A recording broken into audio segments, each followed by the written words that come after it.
My name is Matthew Wilson. I'm the director of the Center for Faith and Learning here at SMU and a member of the Political Science Department here. And on behalf of SMU and the Center for Faith and Learning and the O'Neill Center, I'm pleased to welcome all of you to our symposium on faith and the free market. And we're really excited about this program. This is something that collaboratively the Center for Faith and Learning and the O'Neill Center have been working on together for some time. And it really represents a nice fusion of our two missions. That is, the O'Neill Center is dedicated to promoting understanding of how capitalism works among the general public, policymakers, business managers, and the next generation of business leaders. And our mission in the Center for Faith and Learning is to promote integration of intellectual and spiritual life and to shed light on how faith perspectives can improve our understanding of important and interesting social policy questions. So this discussion of the relationship between faith and free markets really does lie nicely at the nexus of the missions of our two centers. So we're delighted together to be able to bring this to you. Our first panel, which I will be moderating, we'll get started in just a moment. I just want to introduce to you our speakers. We have, first of all, Steve Long, who is the McGuire Chair of Ethics here at Southern Methodist University. We have Abby McCloskey, who is the founder of McCloskey Policy Consultants and an economist. We have Mike Davis, who is an economist with the O'Neill Center here at SMU. And we have Christine Emba, who writes for the Washington Post and is also a Robert Novak Journalism Fellow. Now, what these people, yes.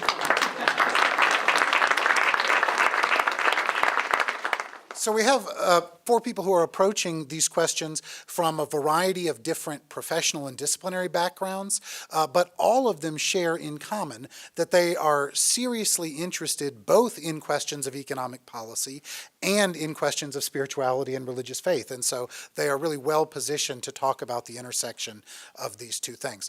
The way this panel will work is that I'll invite each of our panelists to offer some reflections for about 10 minutes apiece. Then I will moderate with some questions, discussion amongst the panelists, and I'll pose questions. Some maybe collectively to the panel, others perhaps to individual speakers. We'll do that for about 30 minutes or so, and then I'll open it up to general questions from the audience, so you'll have the opportunity to ask questions of one or more of the speakers. So without further ado, why don't I turn it over to you, Steve, and we'll get going. Thank you. I want to thank Matthew and Steve Rank and Ryan as well for their work here at the university and the Center for Faith and Learning. It's a great gift to all of us. I'm a theologian, which means I was popular in the 13th century and it's been downhill since then. So I'm not an economist. I'm not the son of an economist, to sort of quote the prophet. I am a theologian. We were offered 4 questions for our brief remarks, and I'll begin with the last question posed. How do your religious beliefs inform your positions? The primary way that my religious beliefs inform my position about the free market is in my understanding of freedom. Now, what constitutes freedom is contested. Everybody's always for freedom, but what freedom actually is not easily definable. At least since Isaiah Berlin's famous 1958 lecture, 2 Concepts of Liberty, freedom has been divided between what's called negative freedom or negative liberty and positive liberty. Negative liberty is the dominant understanding of freedom in the modern era. I think it's what we're accustomed to. Positive liberty was that which negative liberty replaced. It was more prevalent in antiquity and even into the Middle Ages. Negative liberty can be more fully divided between liberal and republican freedom. Liberal freedom is non-interference.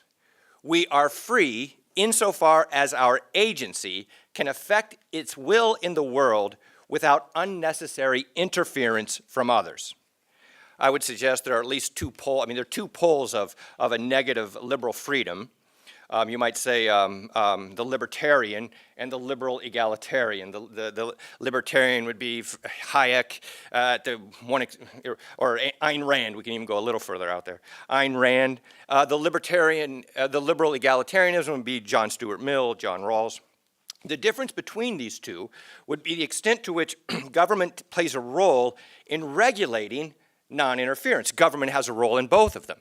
That's why libertarians, like everybody else, want to seek government positions. You ever thought about that? Like people want to say, oh, we don't want any government. Oh yeah, but we want to be in control.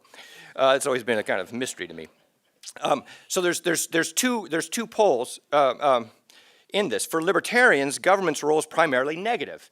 You enforce voluntary contracts, you preserve property rights, you ensure equality of opportunity, you punish those who would violate contract and property rights. Liberal egalitarians have more of a role for government.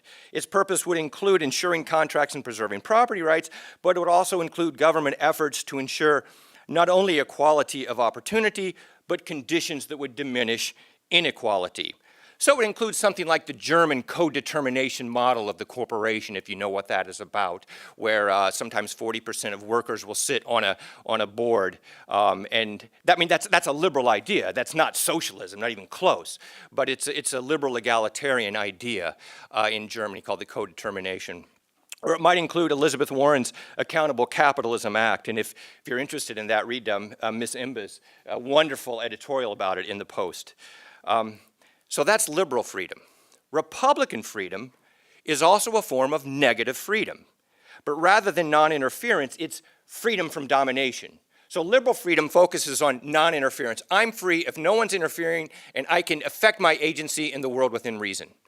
Republican freedom is freedom from non-domination. I'm free inasmuch as neither a majority nor a minority can dominate me in my agency.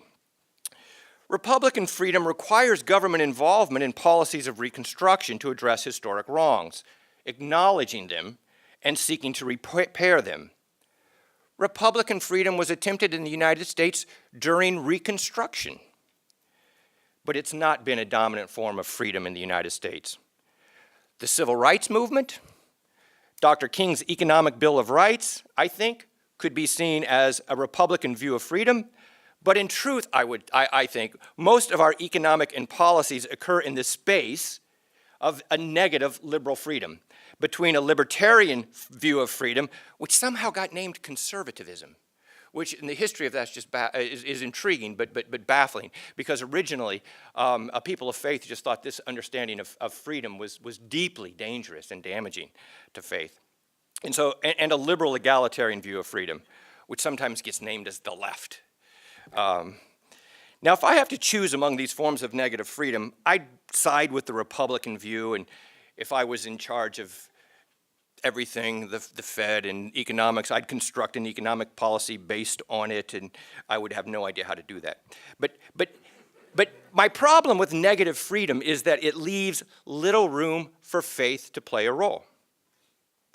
I don't think faith has much of a role in negative freedom, precisely because it's freedom from. It's freedom from and not a freedom for. In fact, I fear that the most extreme forms of liberal freedom lead to nihilism. And nihilism, as Nietzsche diagnosed it, is when our highest ideals devalue themselves. God, truth, goodness no longer do any work for us. They don't matter. And I think in a post-truth world, Nietzsche's one of the most important diagnosticians we have today to explain what's going on. We might espouse belief in God. We might espouse goodness, truth, and beauty, those great transcendental predicates of being that rendered intelligible the Middle Ages and made possible the construction of cathedrals rather than Walmarts. But in the end, even if we affirmed them, they don't do any work. They are like whether you buy a Chevy or a Ford, a private preference. It comes as no surprise then that Nietzsche had the madman seek God to no avail in the marketplace. That's how his account of the death of God happens. The madman goes to the marketplace and says, I seek God, I seek God. It's intentional. Why is he in the marketplace? Why would you seek God in the marketplace? It was in the marketplace that the madman could not find God and finally had to proclaim, God is dead, and we have killed him. I find Corey Robins convincing when he tells us that many of the leading economists, especially the Austrian school, which gave us, I think, our dominant account of value today, that many of them were leading theoreticians of Nietzsche's movement, as Hayek was. Rand was a close follower of Nietzsche, stating, quote, this is a quote, "The secret of life is you must be nothing but will. Know what you want and do it. Just do it." Completely nihilistic. It comes as no surprise that Ludwig von Mises praised Atlas Shrugged. For Nietzsche taught that value is entirely subjective. It is nothing but preference. The world is meaningless, just neutral, raw material until our will gives it value. Anyone who has faith has to reject that proposition. Anyone who looks at the world and sees God's handiwork, sees creation, and not just raw natural resources, must reject this view of value. Moreover, for people of faith, liberty can't just be negative, it has to also be positive. I'm a Methodist, we're in a Methodist institution, so you will, I hope, concede that it's appropriate for me to quote the Methodist prayer of confession in our Eucharistic liturgy. In that prayer we say, after we've confessed our sins, that we seldom love God, we seldom love our neighbor, we haven't heard the cry of the needy, and on the whole we've been lousy excuses for Christians. After we say that every Sunday, which we need to say every Sunday, we then say this: free us for joyful obedience. Free us for joyful obedience. We are free not when we have to choose among a variety of options. We are free when we are free for God. As St. Augustine noted, the will is unfree if it follows its own desires without any grace direction. Then it is incurvata se, turned in upon itself. It is free when it is directed toward the love of God and neighbor by being moved outside itself. Now, like St. Augustine, I consider myself an Augustinian Wesleyan. Like St. Augustine, I think there are two cities in which Christians must exercise their faith, the city of God and the earthly city. We have obligations in both. In our economic policy prescriptions in the city of God, our present life in the church should take as their norm the spirit infused virtue of charity. And here I think we need to be more intentional about how we distribute and make our money. On the one hand, we could have a common pot, and I know communities that in fact do that. They follow Acts 2 quite carefully. They don't do it, they don't require everybody to do it, but they do it voluntarily. And they have some amazing acts that they can do. On the other hand, I think the church should have at least a maximum moral income. If you can't live on, let's say, $250,000 for a family of four. Anything more than that should be like watching porn on the bus. Or, like something just really immoral. We have to recover this idea that you can't just, for St. Augustine, all of our luxuries, he said this, all of our luxuries steal from the poor. And that's an account of citizenship that we should have. And I think one of the things we should do whenever anybody joins the church, we should require of them, how much money do you make and how much are you giving away? So that would be the citizenship within the life of the church. Okay, it's a voluntary community. It's not the brown boots kicking down the door and claiming your house for the revolution. And if you read Mr. Wesley, John Wesley, that's what the early Methodists actually did. They actually did that. They required that of one another in their discipleship. So that's our citizenship in the city of God. We could talk a lot more about that, but then there's also our citizenship in the earthly city. It too is God's good creation in what we call the saeculum, the time between the time. That's where the word secular comes from. There's an appropriate secular reality that economists help us understand. And we have to figure out, not all earthly cities are the same. Some are better than others. So how do we figure out what kind of earthly city that we want to have? And here I would suggest following the work of Alistair McIntyre, who has an interesting a connection between, or a combination between Aristotle, Thomas Aquinas, and Karl Marx, that there are basic goods for human flourishing. There are basic goods for human flourishing, which could be a natural good towards which economics should order our lives. Basic health care, education, stable families, the ability to have some leisure time. I mean, Keynes told us we'd only be working 15 hours a week at this point. That didn't actually happen. So all of these things, there are natural good. Before we talk about economics, we have to talk about what is the good? What does it mean to flourish as a human being? And once we've done that, then the question is, how do you construct a society that does that? I'll conclude with this. I think neoliberalism, since the 1980s, clearly has not accomplished that. The stagnation of wages among the bottom 50%, the gross inequities in income, which now rival that of the ancient regime, and the ability for this to continue to feed itself, simply has not been able us to achieve that human flourishing, which means we have to, and this is the wonderful thing about being an Augustinian Christian, I have no stake in a single notion of an earthly city. So I'm very intrigued right now, say, by something like Matthew Brunig's work in what he calls nickel and dime socialism. And I'm already gone over my time, so maybe I could try to explain that a bit more in the later conversation. So thank you.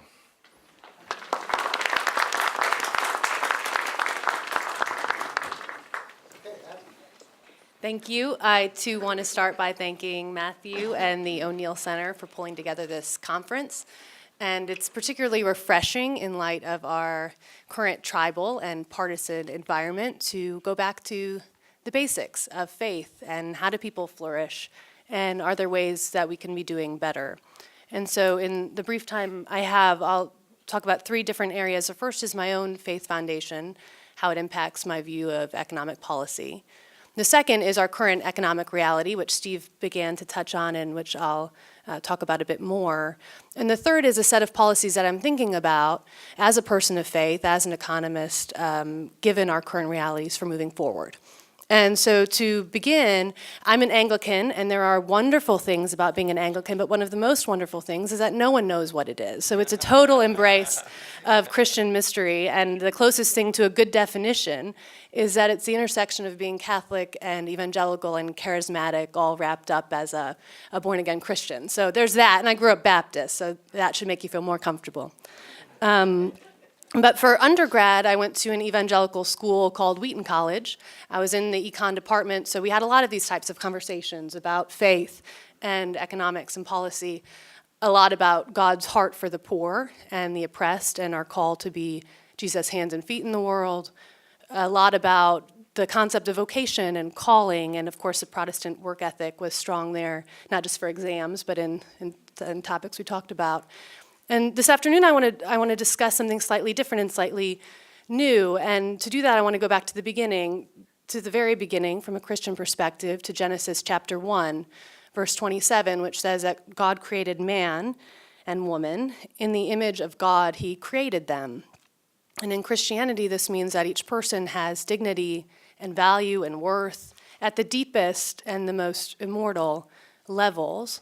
But there's more, because we're created in the image of God, and the very first thing we read about God is that he creates. And so this concept of imago Dei has to include our ability to create and to engage in the world, that it's divinely inspired, it's intentional. There's something about our ability to flourish and be people that involves our ability to create and to engage. And this has a lot to say as a principle about economic policy and tracks with some of the more recent thinking about human flourishing. The Nobel Prize winner in economics, Edmund Phelps, back in 2006, recently released a book called Mass Flourishing, where he looks at this question: what does it mean for a person to have a good life? What does it mean for society to flourish? He defines flourishing as an experience with the new. To me, this harkens back to the imago Dei, to create.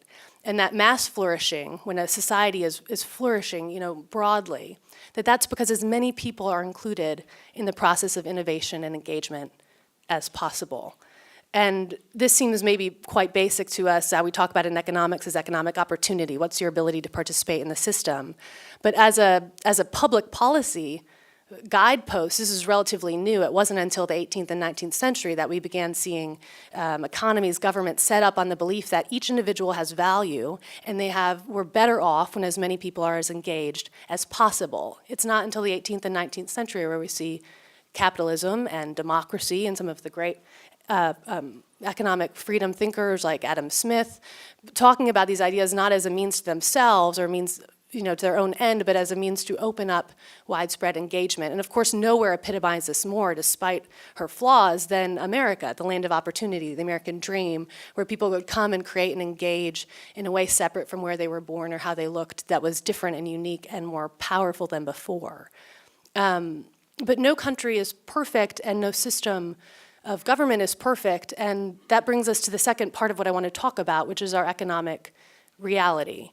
And so, we hear a lot about how well the economy is doing. We've come out of the Great Recession. We're the first economy in the world to surpass $21 trillion. We have low unemployment. Just last week, the U.S. regained its place as the most competitive country in the whole wide world from the World Economic Forum.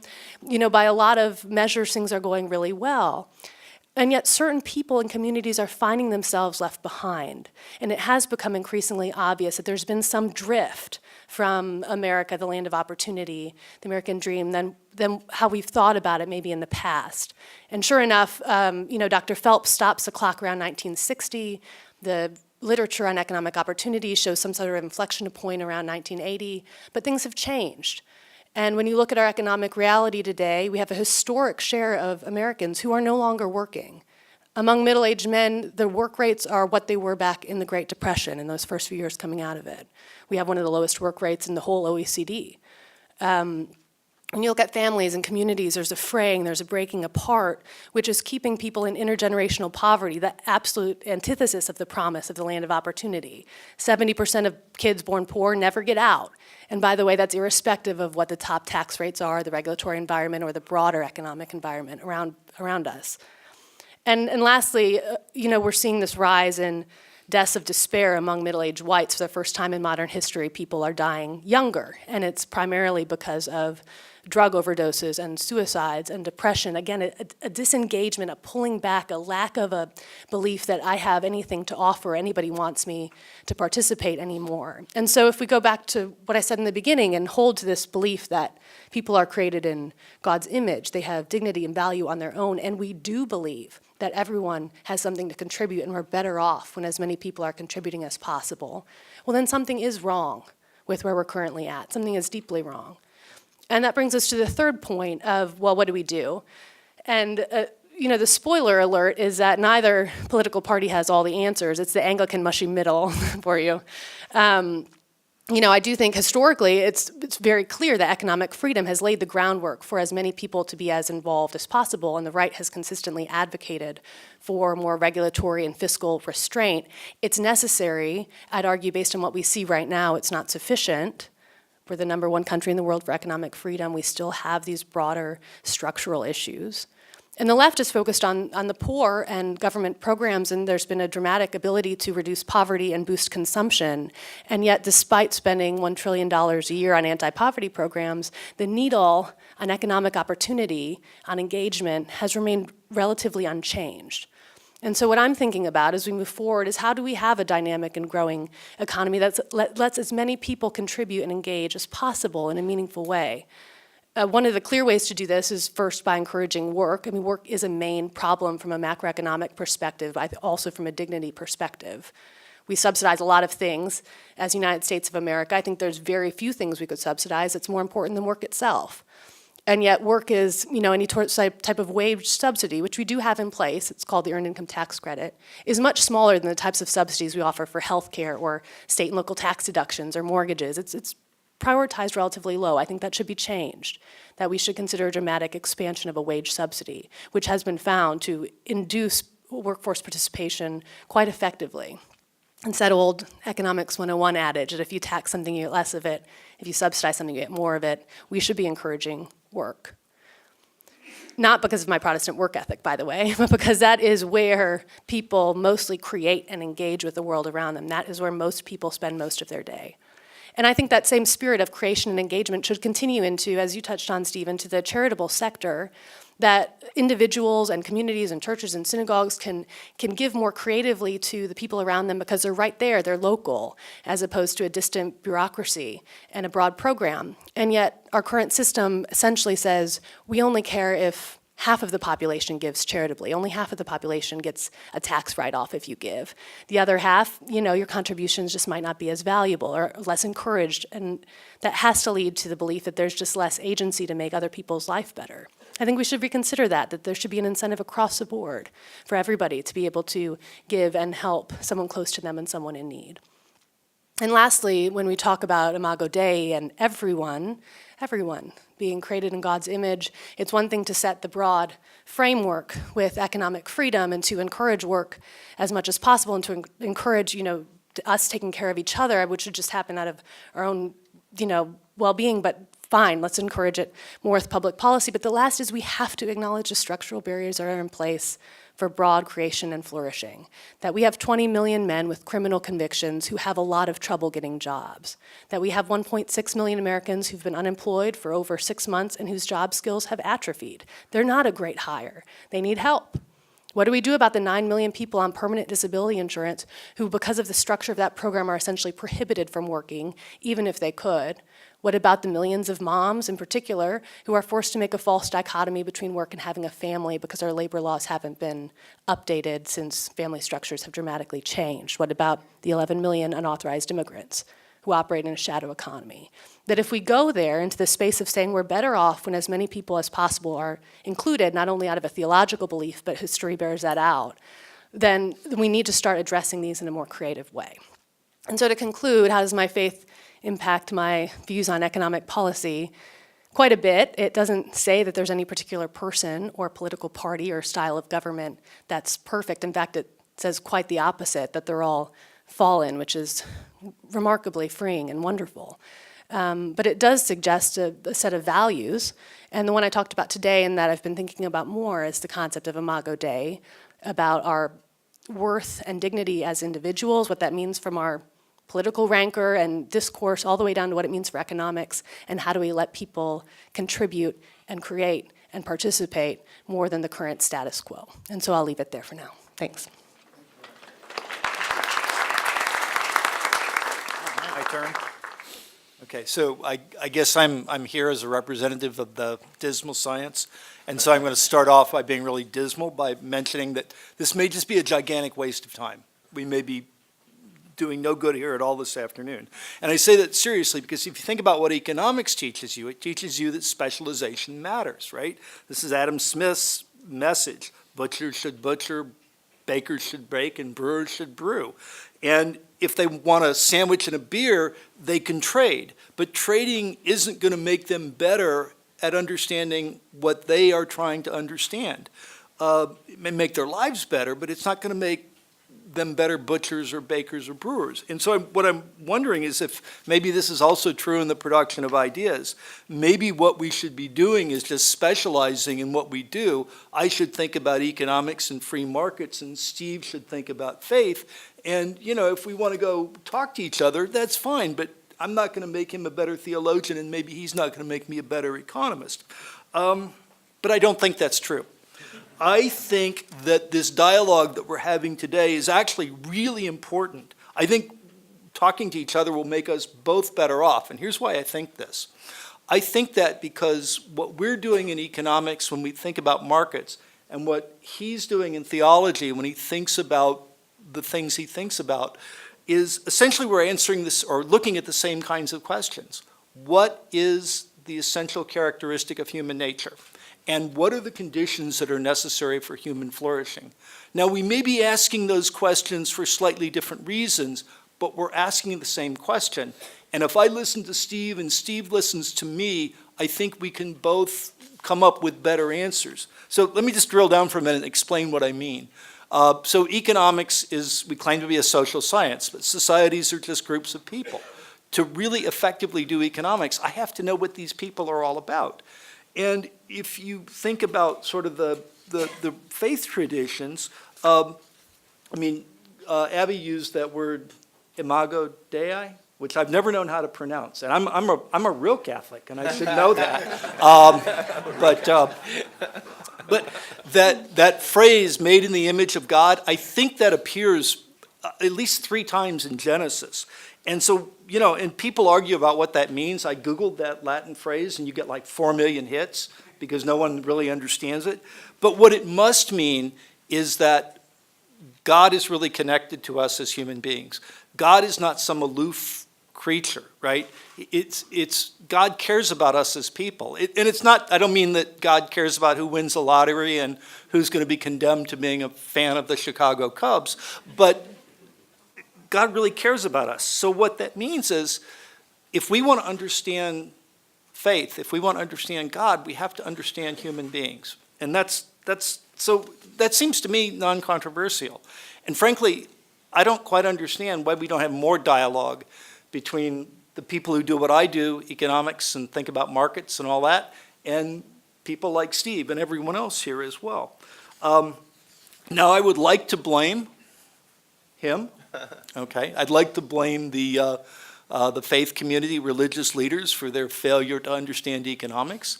And I could make that argument, I suppose. But instead, I want to take a minute and think about why it is that we don't communicate very well. What are the obstacles that prevent this dialogue from taking place? So let me start by telling you what I think is the obstacle which is preventing parts of the faith community from really effectively understanding economics. And the best way I can explain this, I'll tell you in fact, I'm going to give this lecture this evening in a macroeconomics class. I talk about long-run economic growth, and I've got this slide that I show. And on the slide, there's two pictures, and the pictures are about the same. They're drawings, and they show peasants from a long time ago plowing fields with an oxen. And what I tell my students is that those two pictures represent the same thing, but they're dated 1,000 years apart, from like 100 CE, and the other one's from 1100 CE. And the reason that picture is important is that picture shows you that for most of human history, nothing ever changed, right? If you were a Christian in 32 CE or a Christian in 1492, you used the same tools, you ate the same kind of food, you died of the same diseases. There was never any such thing as economic progress. And then somehow beginning right around 1600, things began to get better. And it didn't happen quickly. Took 300 years for the income of England to double from 1500 to 1800. But then for the next 100 years, it doubled again. And then the really remarkable thing is in our lifetimes. So the per capita income of people in Great Britain has quadrupled between 1950 and now. Even more importantly, there's been it's spread all over the world. Right? There's like 500 million people that, according to the World Bank, have been lifted out of what they call extreme poverty, and these are people in China, into not a lifestyle that we would recognize as middle class, but a much, much better lifestyle. That's a remarkable achievement. And to be blunt, the religious community just doesn't seem to get this. So let me just quote this infamous quote from Pope Francis in 2013 when he wrote in this apostolic exhortation, Gaudium, Evangelii Gaudium. So here's the quote. He says, "Some people continue to defend trickle-down theories, which assume that economic growth encouraged by a free market will inevitably succeed in bringing about greater justice and greater inclusiveness. This opinion, which has never been confirmed by the facts, expresses a crude and naive trust in the goodness of those wielding economic power." So just think about that quote. Right? Just think about, first of all, forget the rhetoric, this trickle-down economics. That's not a real term that economists or anyone else uses. That's a cable TV term. But never mind. Just think about what he's saying, that, where's my quote? All those people, that there's never been no evidence, this never been confirmed by the facts, and the excluded are still waiting. Well, there's 500 million people in China that are no longer excluded. Their lives aren't great. There's still injustice, and poverty in the world. But in fact, we actually know how to lift people out of poverty. And how we lift people out of poverty is to embed them in an economy that can grow. And the way we embed them in an economy that can grow is to give them freedom. Now, why don't sort of the religious leaders get that? I think the problem is quite straightforward. I think the problem is that religious institutions, they evolved at a time when there was no growth. So, until 1600, everybody thought about economics the same way. Everybody thought that if you want to make poor people better off, you got to take money from rich people. And again, that's no longer true. What we know now is that if you want to make poor people better off, you embed them in a growing economy, and you embed them in a growing economy by giving them economic freedom. So that's kind of my complaint about religious leaders. Now, I'm glad Pope Francis isn't here. Actually, it'd be kind of cool if he was here, but if he was, yeah, I think. But, okay, but here's the deal. If he were here, he'd slap me into my place in no time. And I think what he would do before he put me in my place is that he'd pick up his Bible and he'd read from, I think it's Matthew. I wrote it down somewhere. I'm not good about remembering Bible quotes, but the part in Matthew where he says, it's the bit about why do you question the speck in your brother's eye without seeing the beam, and don't look at the beam in your own eye. So I think, in fact, in my world, the world of economics, our sins are much bigger. Our omissions, the things that we forget about, are the things that are much more significant than the fact that the Pope doesn't seem to understand some World Bank statistics.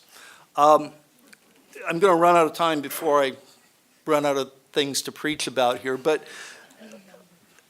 the problem, I think, with my world, and what I think I can get by really applying or looking at religious traditions and thinking about what they mean for me, is that we really need to restore the humanity to economics. Economics has been, for a long, long time, we've been enamored with our science. I grew up in a generation where we were told that we should view people as rational, maximizing agents, and we built these really cool models of which explain behavior. Sort of a younger generation of economics, my colleague Ryan over here, they're really data-driven, right? They think that we can understand economics by understanding facts and figures and statistics. And that's not necessarily a bad thing, but what we have lost in economics is our understanding of humanity. And I will tell you in closing that there's two books that you will never read if you get a PhD in economics, and one is Keynes' General Theory, and the other is the Bible. And I'm not trying to make a joke. I think there's a reason why we don't read those two books in graduate school.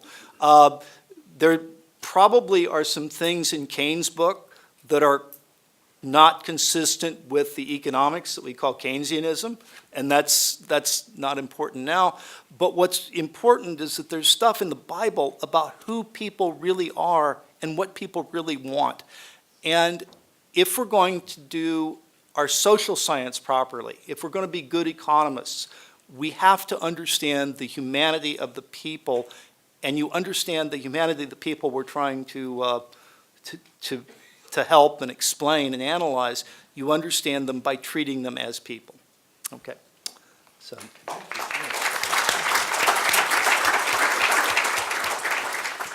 Christine. Great. Well, I have to say, first of all, yes, thank you for having us here. I think this is going to be a really interesting discussion. And I should also point out that I hate going at the end because all the good ideas have been taken. But happily, because of our different specializations, I think that we can still bring new and interesting things to the table. At least, I hope I can, so forgive me if I do not. But I will also state that I'm a journalist. As you said, I'm an opinion writer for the Washington Post. I'm not an economist. And so I think that I tend to come to my policy recommendations and preferences from a more humanistic perspective rather than by modeling or even necessarily by theory. That said, I do think that all humans are like this to some extent.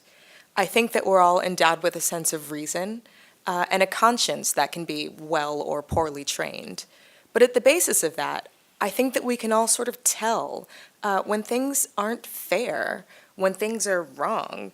And we can often sense when things are not conducive to a good life, or at least the life that we would hope to lead. So, I stated that I work at the Washington Post, and I hope that my editors do not hear that I'm quoting from our sibling paper, the New York Times. But the Times last weekend had an engrossing and also horrifying story about pregnancy discrimination and incidences of miscarriage in factory workers. So there are these women who have shift work in different factories and distribution centers across the United States. Their work usually involves lifting heavy boxes, monitoring work lines, etc. And of course, because they're women, sometimes they're pregnant. Most of these women want their children. They're excited to be pregnant. They go to their doctors. They get doctor's notes that say, please let this person avoid heavy lifting. This person has a high-risk pregnancy, allow her to take breaks. And what this study revealed was that many employers completely ignore those doctor's notes. It is more important for them that the factory line goes as quickly as possible than that these women can carry to term. And so many of these women miscarry. And there was one quote that stood out to me from this article that I found quite haunting. One woman alleged that her supervisor told her to get an abortion because she needed to keep working, and if she wanted her job, she had to keep working. And she did not get an abortion. She kept working, and she miscarried on the distribution warehouse floor. And in the lawsuit that she filed, she stated, "I lost my baby for this job. Why didn't you help me?" I think any human with reason realizes that that's unacceptable. That's disgusting.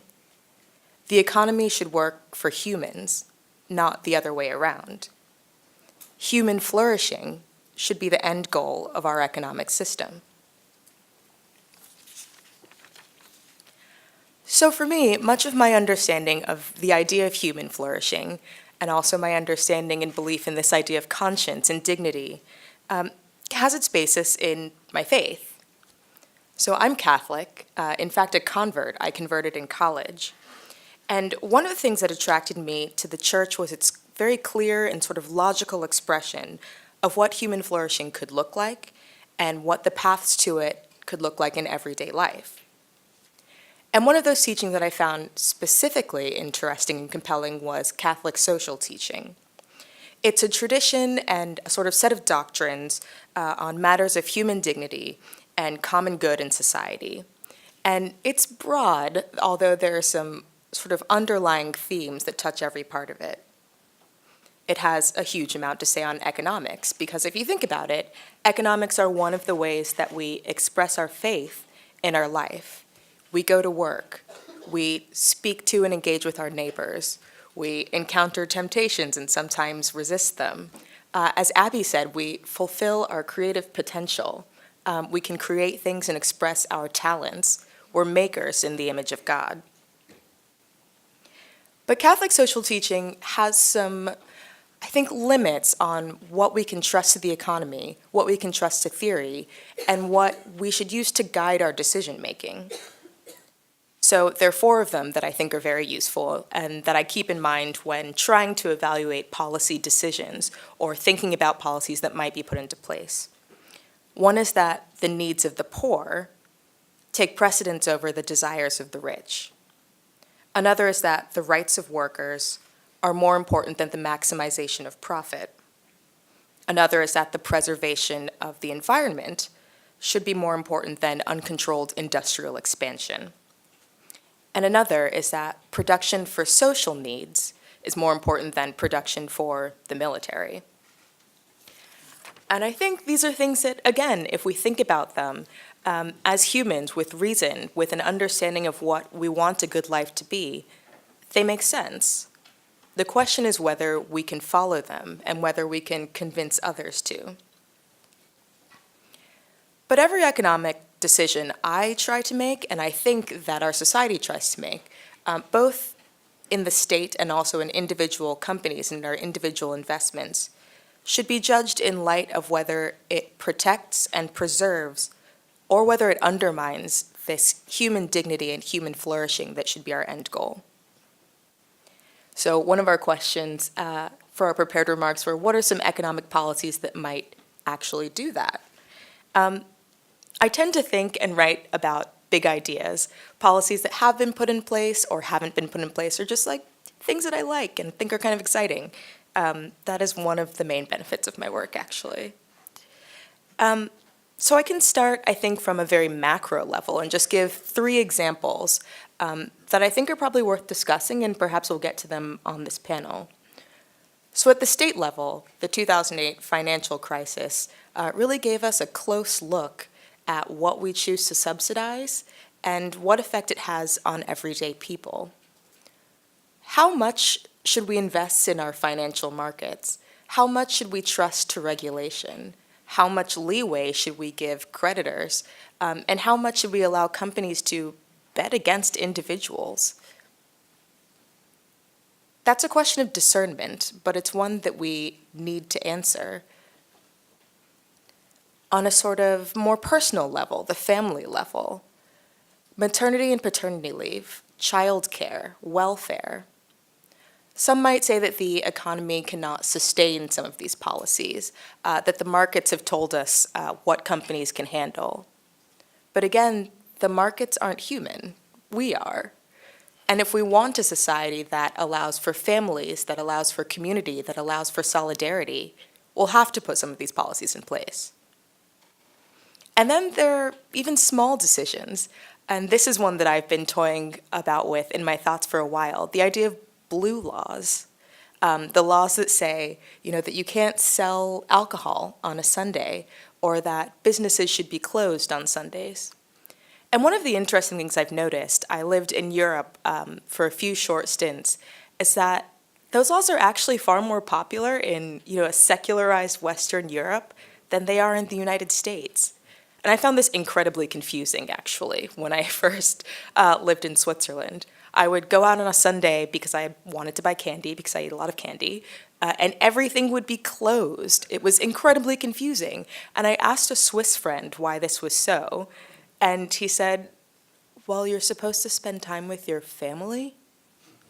As though that was something I should know? Like, family, what? But the markets, but the stores, but I need to buy things, but I need to participate. I don't, really. And making the decision to institute policies like that, or not to, gives us some indication of what we value as a society and what we think is most important for human flourishing.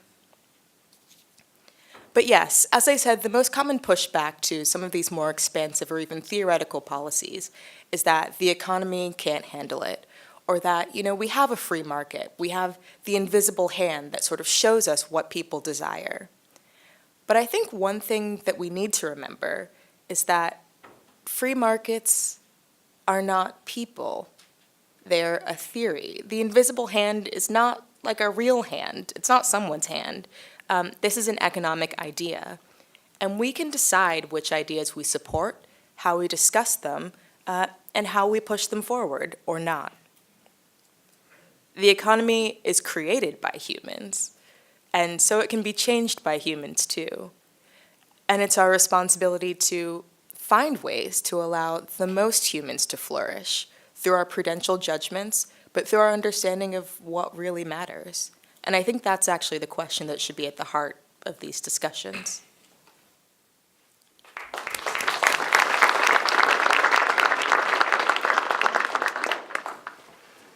All right, thank you very much. So, as I anticipated from this panel, we have some very disparate takes on things.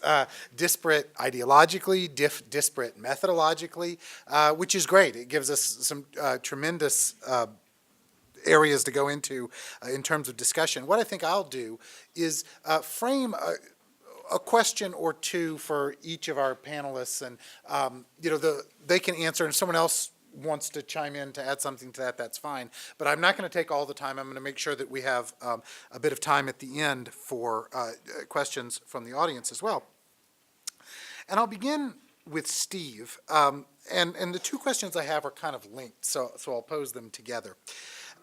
And I wonder if, when we talk about liberal negative freedom, okay, of which you're fairly skeptical, right, the idea of liberal negative freedom, could that not simply entail a thinning of the public sector, a thinning of the state that then allows civil society to flourish, right? Intermediary institutions, churches, neighborhoods, communities, so that liberal freedom could constrain the state so that these healthy organs of civil society have greater sphere to operate.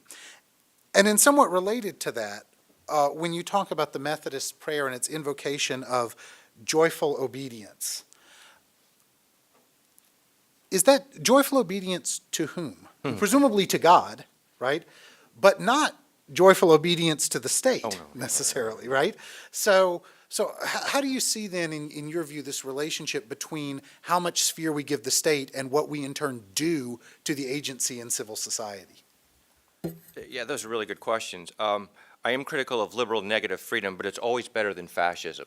So if your options are liberal negative freedom or fascism, choose liberal negative freedom. So, I don't want us to set up inappropriate binaries. It's like if your options are capitalism or feudalism, choose capitalism. I mean, it's not like many of us haven't recognized the efficiency of the capitalist markets and the wealth they've produced.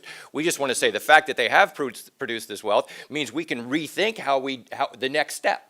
And we don't have to have some of those inequities.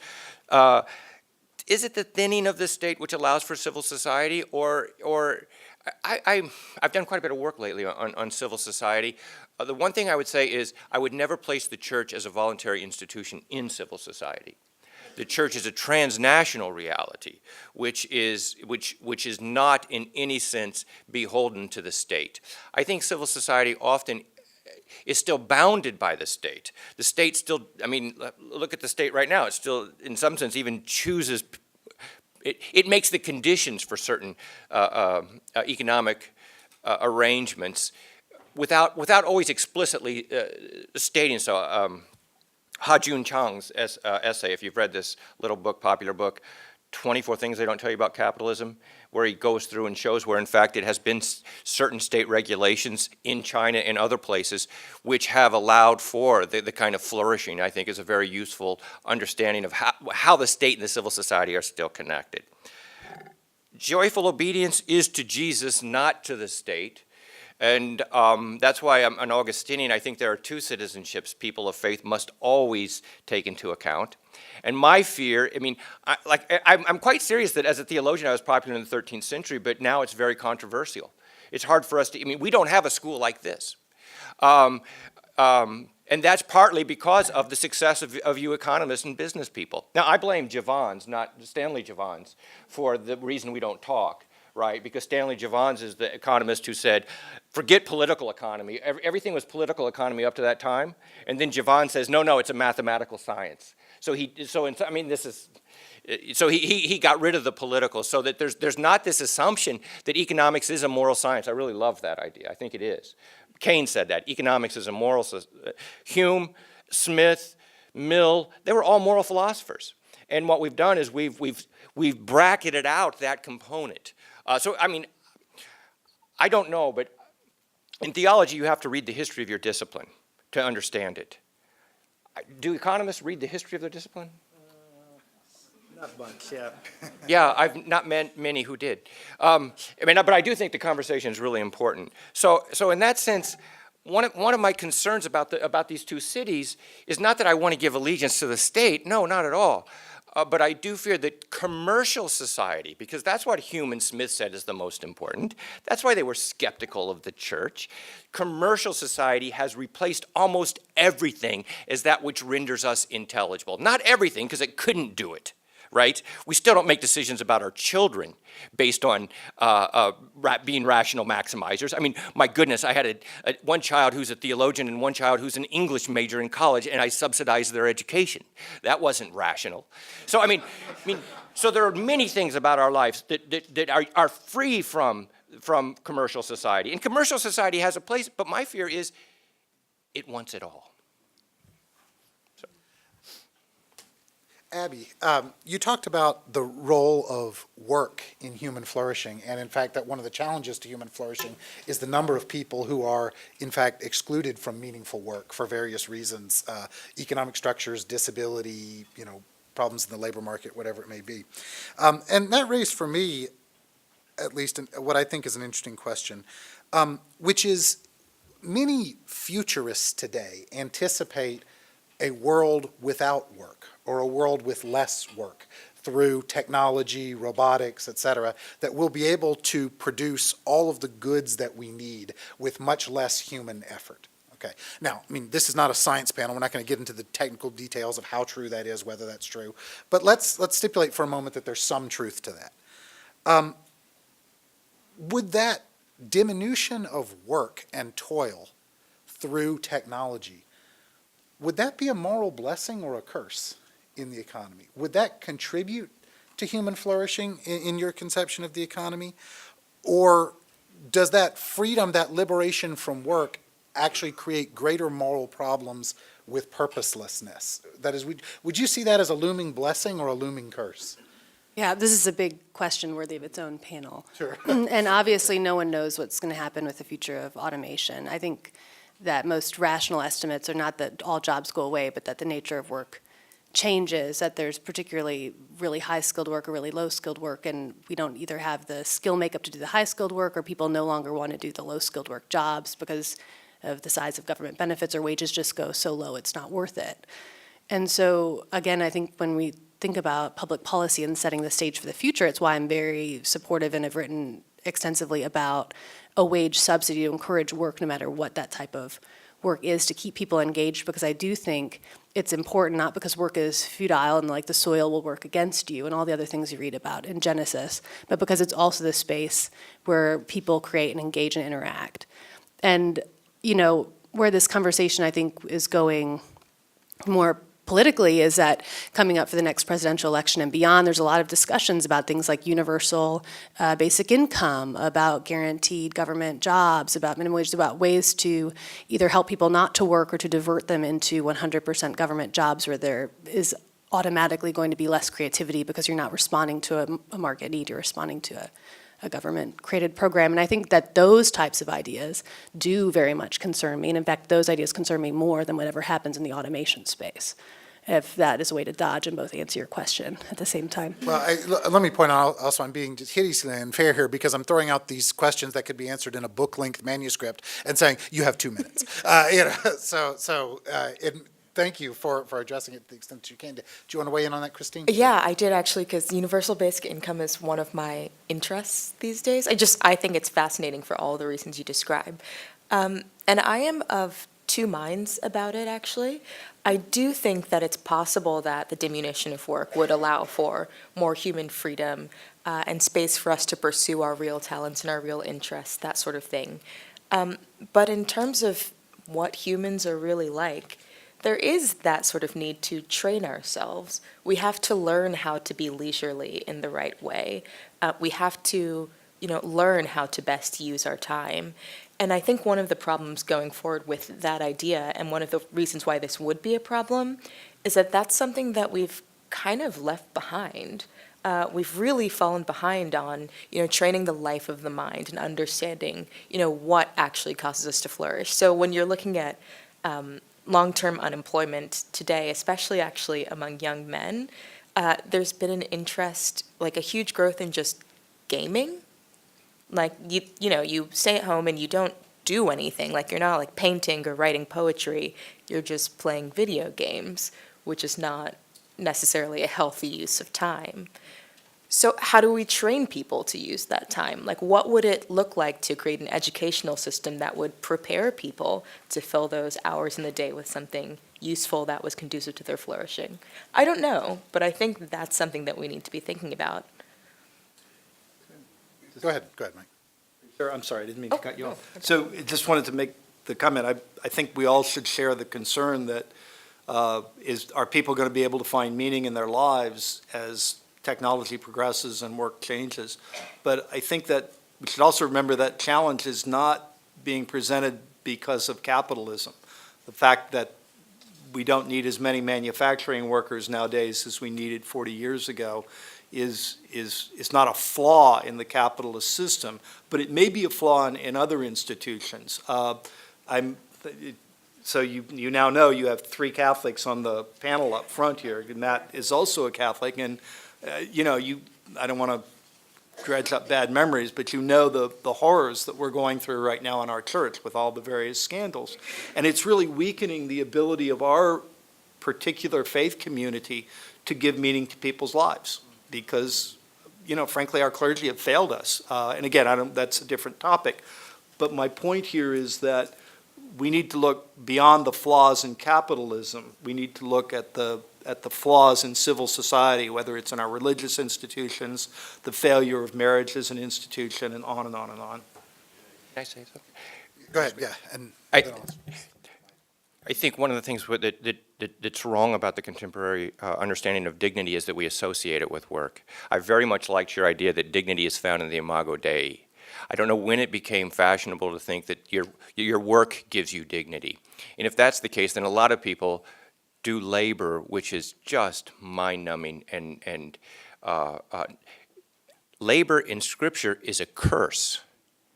It's a curse in Genesis, and I think the curses have been undone in Christ. So I hope that you're right about in the future we won't need more workers, so people can do things like hopefully not game, but write operas and produce bad poetry and have philosophical conversations and ride bicycles and just have a much more flourishing way of life rather than some of the cutting up chicken for the rest of us 8 hours a day, 6 days a week. Can I just make one quick theological point, though? Because before the fall, this is Wheaton College for you, that however much my parents spent for that, unintelligibly. But right, before the fall, we were made in God's image to create. Before the fall, there was work. The fall was that work became toil and hard and often endless. But that there is still dignity in work, and I think that needs to be recognized in policy as well. yeah, it seems more a question of what we define as work and the kinds of work we're doing, right? Because writing operas is work, right? So for some composers do that, and that's their job.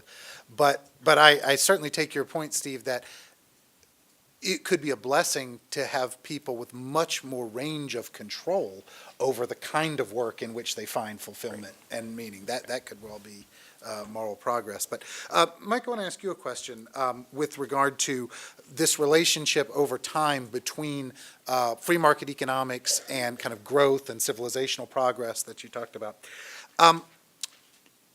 Do we basically just need to accept increasing inequality as a necessary byproduct of this kind of growth that's promoted by free market economics? That is, I suppose, and this is framed kind of provocatively, but as long as basically all boats are rising, if to different degrees, do we just need to stop worrying so much about inequality so long as the civilization collectively is progressing?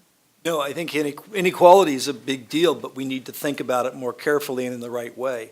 I hope Russ doesn't mind. I'm going to commend a piece that he has was it just out a couple of days ago on medium.com on income inequality and progress in income.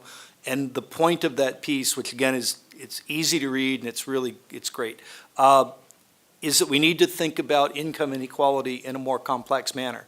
We need to think about income inequality or changes in income over time.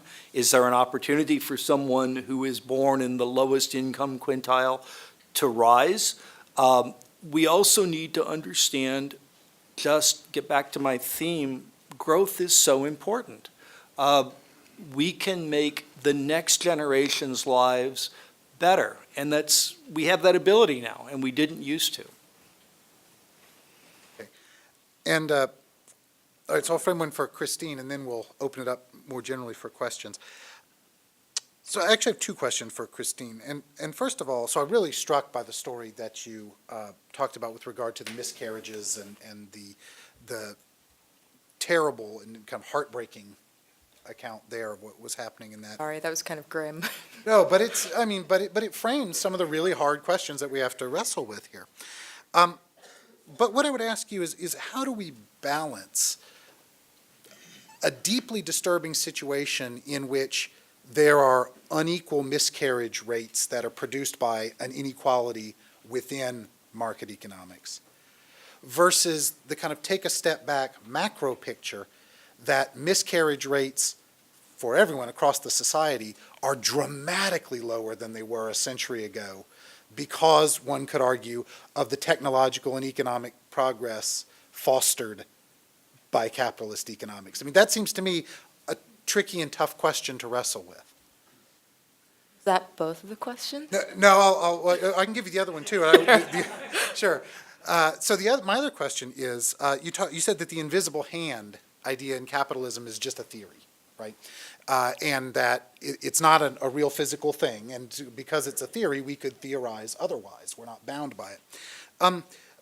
But what if it's not so much just a theory? What if it's a force like gravity? That is, it's something that's there, whether we acknowledge it or not. And if we choose to fight against it, it's incredibly inefficient and we're going to continually be frustrated. Whereas if we accept it and work with it, it can exponentially power what we're trying to do. Those are both really interesting questions, actually, and also things that could be sort of book-length discussions. Yeah, I told you I was going to keep throwing these things out there. Well, I think I'll start with the second one first. And my immediate answer to that one, my first thought was that we fight against gravity all the time, constantly. We have chosen to do that just by walking around. That's like a thing that we do. And by like going into space.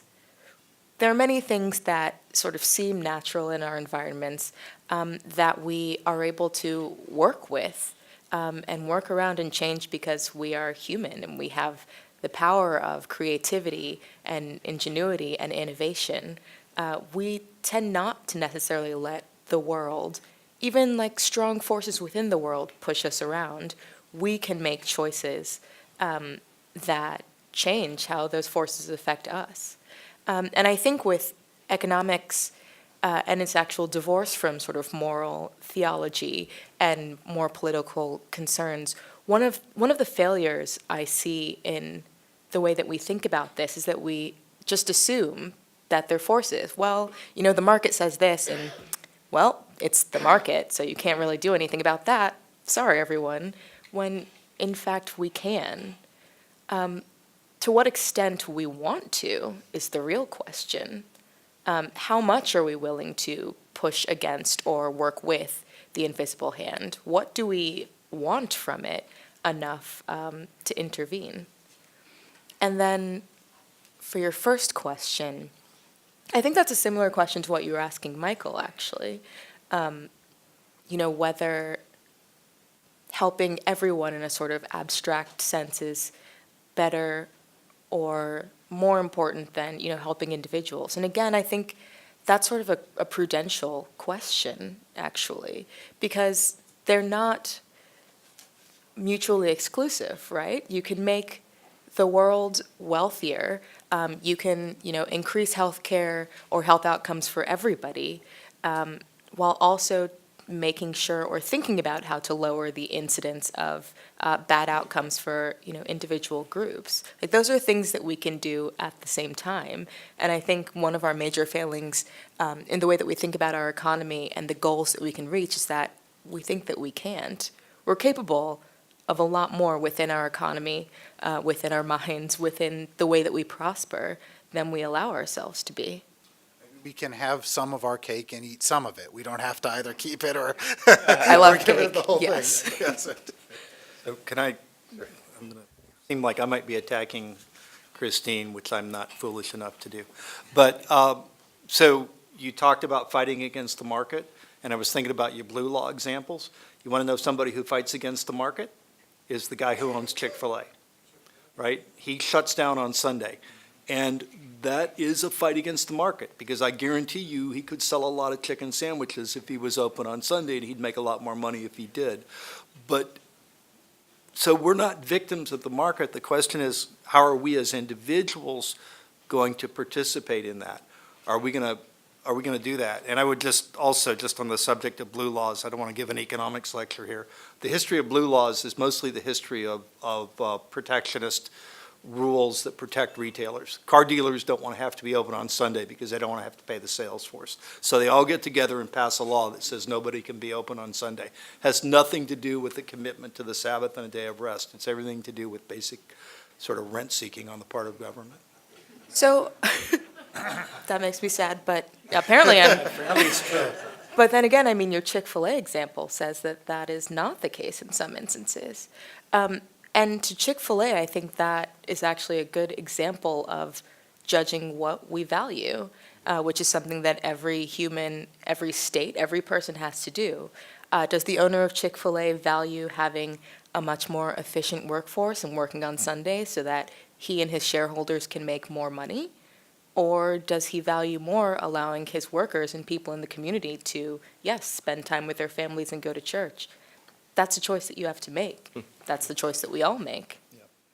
The Roman Catholic Catechism is on your side. As the Protestant, let me quote the Roman Catholic Catechism. The Sabbath is a protest against the servitude of work. I love that. I love that. And you think how that conflicts with 24/7. It's just a very different way of looking at the world. So, the Sabbath is a protest against the servitude of work. All right, well, let's open it up to questions from you guys. We have we should have a couple of microphones so there's one there and then one over there. So, yes, sir, you want to wait for a microphone if you can so that they can hear you. Thank you all. I have a question that I think is on the table, given that a couple of the panelists mentioned the fall, and I'm interested in this conversation between faith and economics. I think it was Michael that mentioned that maybe economists would benefit from reading the Bible because they might learn what humans want. I'm kind of curious, though, if you could, the panelists would dive a bit deeper into that question, because I think you run up pretty quickly into the idea that maybe what humans want is not always what they should want. And so I think the subject of desire gets complicated pretty quickly, and I'm curious how that conversation might look once we get that piece on the table. So, Mike, you want to start? Yeah. no, not really, because I haven't, because I'm, as usual, I'm a hypocrite. I say people should read the Bible, but I don't know the Bible very well. I had to look up that quote from Matthew, I know it's kind of what it says and kind of where it was. But I think you are absolutely right that people don't always know what they want, and what they want isn't always good for them. And this is, I think, in my mind, this is kind of circling back on this idea of civil society. And I'm not quite sure whether churches should or shouldn't be called civil society. I may have missed your subtlety there. But the things, families and churches and, the Knights of Columbus and bowling leagues and all those kinds of things, in part, their function is to control unbridled human desire. I tell my kids what they want, and they better want it. So. Anybody else want to weigh in on that? Yeah, go ahead. You're the theologian, Steve. No, you go first. I'm the Anglican. John Wesley was an Anglican. So Oh, there you go. A A lot of the greats were, but I'm just saying.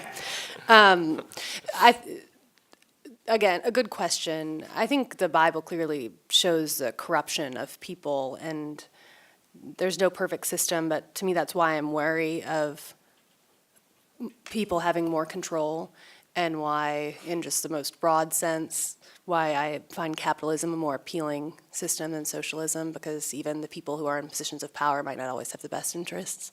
And so to me, capitalism sets the stage for as many people as possible to have as much freedom as possible to create and engage and what have you, without those types of potentially more malevolent forces. But then, of course, this is why we have regulation. It's why there should be social programs to help fill in the gaps. I mean, it's not just a laissez-faire type system. But the corruption of people is why I'm particularly wary of big government, and why I support a more, say, relaxed form of state control. Sandy. I'm interested in exploring the idea of the invisible hand a little more because I think it poses certain interesting paradoxes for faith. Because what it really asks us to understand is that the common good arises not out of the application of the values that faith asks us to play out in our lives, but actually through the playing out of selfish interests, right? So that is kind of a paradox in itself because it sidelines the values that religion promotes. On the other hand, in the pursuit of one's own special interest, one can create negative externalities that harm other people. So then it raises the question, maybe faith's values should enter at the point where one is concerned about regulations, say about pollution, and then that turns out to be a governmental function, but then it poses a paradox that there's always, in this country at least, a divide between church and state. So then how does one reconcile that role for faith to play if it turns out to manifest itself in the form of regulations?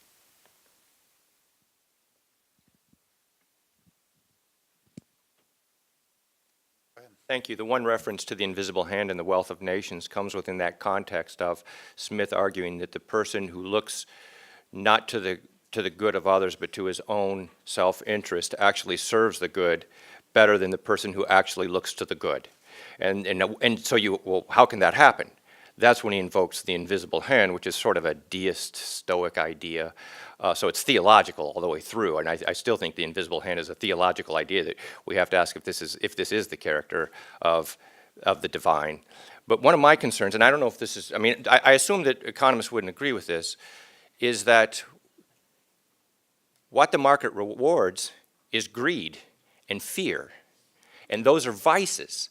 And if that's true, and it seems to me there's some evidence of it recently, that if that's true, then you're going to get the society you deserve. And that's one of my major concerns is, now my friend Deirdre McCloskey has tried to develop economics based on virtue theory, but I don't think she's been successful yet.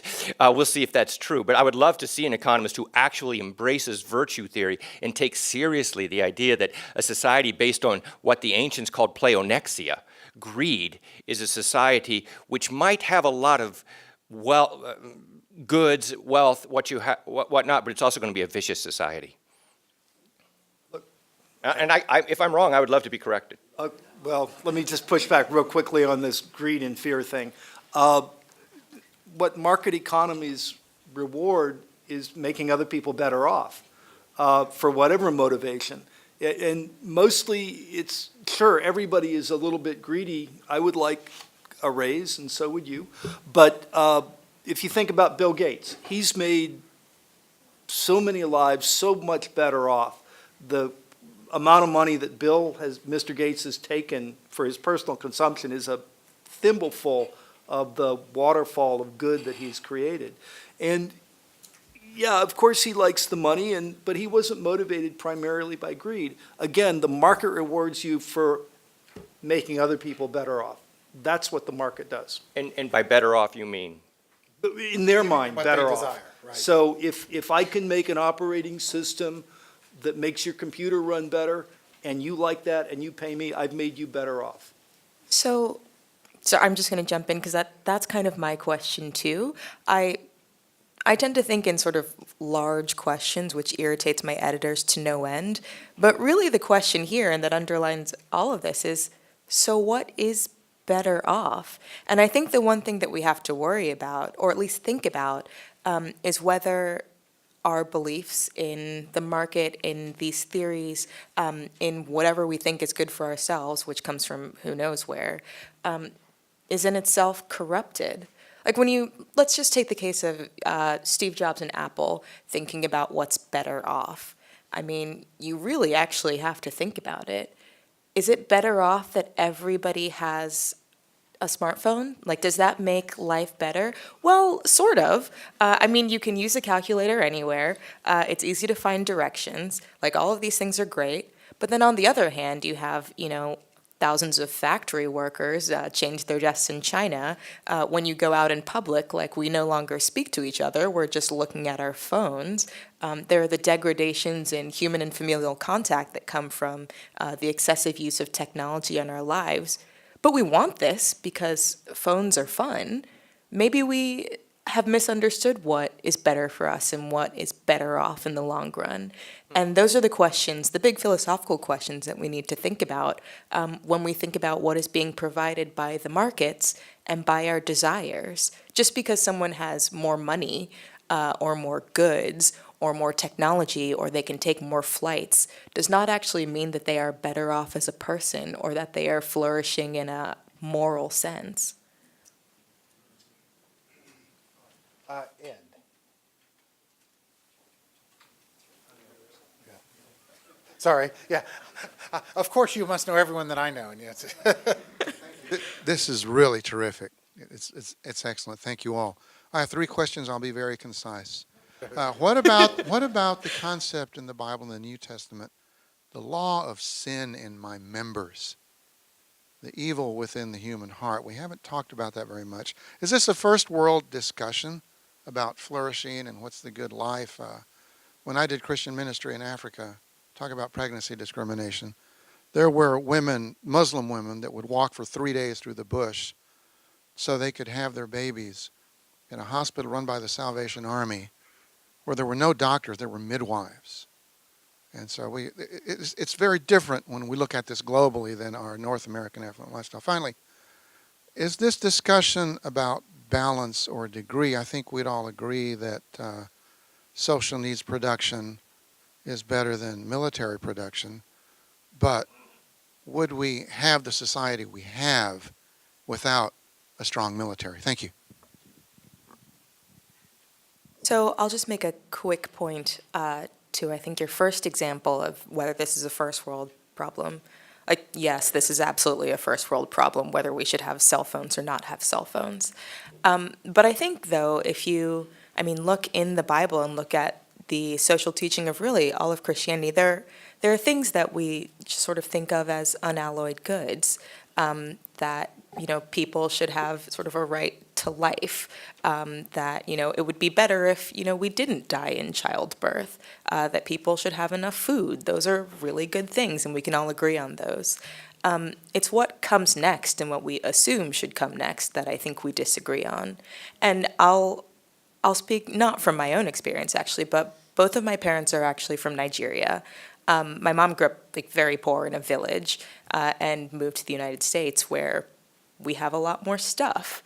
And, obviously she's very grateful for this. There's a reason why she moved to the United States. But she is still willing to say, there are things missing here, like the community that we have in our village, the ability to spend time with each other and not worried about whether we're going to sort of get fired from this, that, or the other. Those were, beautiful and good and virtuous things that we have in lower supply, sometimes in more advanced economies. And yes, I never have a really good answer. The answer is always we have to decide, we have to balance. I would say this is not a first world problem for 2 reasons. One, because everything we do has an effect that we don't get to see. A few years ago, some transnational minds went to Pope Francis, and they said, we know we have a really bad reputation. Mining industry has a really bad reputation. We want to improve it. So they said, create, believe it or not, theologians who will come together. We will open everything to them, and they can look at what we're doing, and they can then tell us what we're doing is wrong or right. I was part of one of those at, it's called the International Mineral Mining for Progress. I was part of one of those in Peru in a copper mine. And this was a good mine. They cared about the environment. They leveled a mountain. The trucks that they can use. But it's still the case that none of us in here want to live on the road where those 100 trucks every day pass by houses on a 100-mile journey to get the copper so that I can have some. Now, I know I'm implicated in this, right? We all are. But these are the conditions for the possibility of our existence. And those people who mine, they want those jobs. They want them. But they live in a camp. They do not have freedom. And they don't have democratic freedom. And Elizabeth Anderson's books on on why corporations are basically communist governments of dictatorships, and you don't have democratic freedom. She was here last year. It's a very telling book. So we talk about, we want the corporation to be free. Corporations are mini dictatorships, mostly benevolent. I've worked for a few benevolent dictators, but there's no democratic processes there. So I think that's deeply problematic. My own interest in this subject matter came when I left Taylor University, which is Wheaton's poor cousin, conservative evangelical. Did go there. So No I have some way. interest. I might know them. It's like the 5 people who went there. Yeah. And I was a missionary in Honduras. I hadn't read Marx or Adam Smith, but there was a shrimp industry on the island where I was a minister, and every night I would take the women who cut up shrimp at the factory for 6, 8, 10 hours a day, only job available to them, and they appreciated it. No benefits. They went home, and I would listen to their stories every night. And where did this go? Red Lobster. It just struck me then, this is a weird world. Their kids are dying of malnutrition, and I buried their babies. And they're creating food for people who eat, as a luxury because we want to go out to Red Lobster. And it hit me. It just hit me that's an issue that we have to keep before us. What are the conditions for the possibility of our existence? Can we look at them? And can we speak to them? So I'm not sure it's a first world problem. Okay, let's take 2 more questions if we can be succinct, and then I will invite everybody to continue these discussions at our reception outside where all of our panelists will be, so we can continue these discussions in an informal way. Yes, ma'am. Hi. I wanted to address the comment that Steve Long made about markets rewarding greed and fear. And my issue with that is that maybe it does, but what system doesn't? And I think that an earlier question about the Bible and what that tells us about the human condition is that people are greedy. People envy one another, and people do bad things to one another. And so when you think about capitalism versus socialism or communism, all I see with communism has been misery, enslavement of their own people, murdering mass amounts of people, like 100 million people in the last century. And so I would argue that we have to look at the alternatives of capitalism. And I would argue that capitalism gives dignity to people. It allows people to do and flourish and not to enslave people. So that's what I'd like to say. Anybody want to speak I would quickly to that? quickly, I do appreciate, I'm more comfortable in data myself and history, and I do think when we talk about what an ideal system looks like, we do have to look back to what the alternatives are and what history shows. And I do think it's very hard to argue that in practice, there's been a socialist country that's had more life satisfaction, more material success. You can go along a number of dimensions. That's been better. But I would also caution, just since this is not only the C. O'Neill Center, but also a conference on faith, is that no system does offer the dignity itself, that no system, even capitalism, has to be accompanied, I think, by a strong moral fabric, by humans, that if we're looking to that to be the savior, it's not going to be, but it does set up the conditions that make it most likely for people to be given dignity and worth. And I think that's important to say. So I should say too, sorry. Oh, go ahead. Nobody's defending Stalinism, so be careful in any kind of dogmatic argument where our options, if the options are Stalinism or capitalism, of course you're going to go with capitalism. But there's some very careful thinkers in democratic socialism today. I don't know if what they say is right about what we can do with sovereign wealth funds, but I'm intrigued by it. And if a priori I can't do it because somebody's going to sort of raise Stalinism, I can't even think about it, that seems to me to be a dogmatic argument and not a rational argument. So I'm not saying that they may be wrong. I mean, they may be wrong that the future is going to be, we sort of slowly tax this wealth to create a corporate, a sovereign wealth fund. I mean, I hope if it's going to turn into Venezuela, then of course not. But if it's going to look a little more like Norway, hey, I'm not all opposed to that. So I just think we have to be very careful, especially in a university, to not make those kinds of binaries. Yeah, I think I would definitely have to agree with that. That's actually one of the great pitfalls in opinion writing, actually. These sort of, not quite a red herring, but these associations that don't necessarily have to be true. I would agree, no one is saying that, we should go back to communist China. That's just not going to happen. That's not the opposite of capitalism. But capitalism can be different by degree. We can have capitalism that valorizes certain behaviors, that rewards greed extensively, that rewards preying on other people's fears extensively, or some that has, a tempering mindset where we actually think about what we really should reward, and perhaps, yes, induce regulation that, may not make us as profitable as we could be, perhaps, but that leaves us a little bit more of our humanity.